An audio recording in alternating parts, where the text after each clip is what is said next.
Irish artists formerly known as DJs who appear on the snazzily packaged sounds of the Irish underground sport such out their names as Ramen, Geiger and, well, David Holmes, which is nice.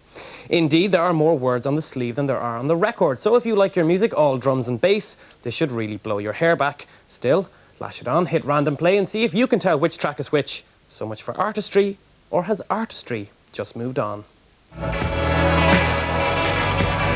Unless you're massively into the Irish club scene, the only producer you've probably really heard of is David Holmes. He's one of 12 acts featured on the groundbreaking new compilation, Sounds of the Irish Underground. Question is, though, why has it taken so long for an album like this to happen? I don't think Ireland was ready, you know. I think it's only starting to become ready now, and even now it's still like, this is the first wave of producers. There's still a lot more stuff out there now, because the album was originally compiled like a year ago. The tracks were first submitted, and now like some of the tracks we were hearing in our office are just like outstanding.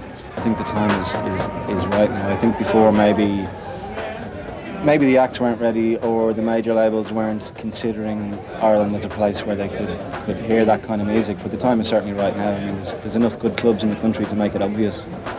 So is it important that a record label like Sony has taken up this cause?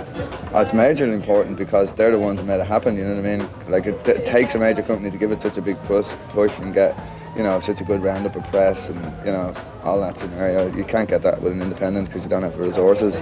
Most of the people on the album are very talented, been working very hard for a couple of years, but they've had very little recognition. Yeah.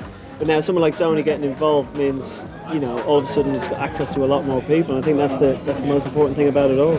Is it difficult for Irish DJs to break out of the scene here and to get into bigger markets? Yeah, that's the main battle. It's like, you know, but you've got to do it. I mean, you can't set your sights on Ireland. The Irish music market is very, very small, you know, particularly for like avant-garde or cutting-edge music. It's almost, you know, non-existent, if you like. But yeah, you've got to get on the worldwide scale, definitely. And is it compilations like this that are going to give certain DJs the push? It's definitely going to help a lot. It'll help the whole scene in general because it'll bring a focus to Ireland, you know, which we didn't have before. We've always had a good club scene. That was, you know, everyone in the world knows that now.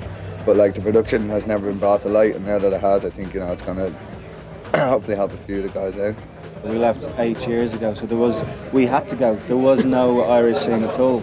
So what makes us so happy is being able to break back into the Irish scene. We're trying to break back in. To be able to do that is great. That's why we're so delighted to be on the album, you know.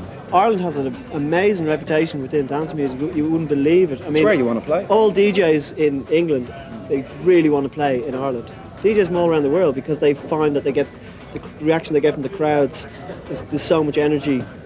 And, you know, it's so kind of like unpretentious, and, you know, that people just really want to. I think in terms of the actual music, the reputation is probably not, to be honest, is not really that big yet.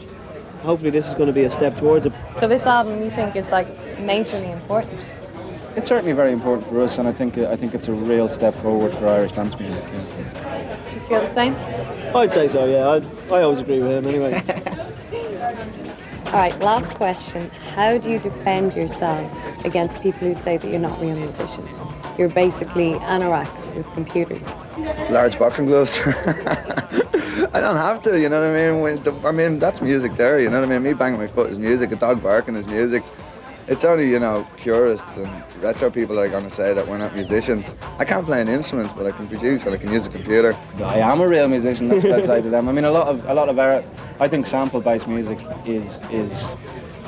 involves just as much musicianship as anything else. As it happens, our music involves a lot of live playing. I play the guitar.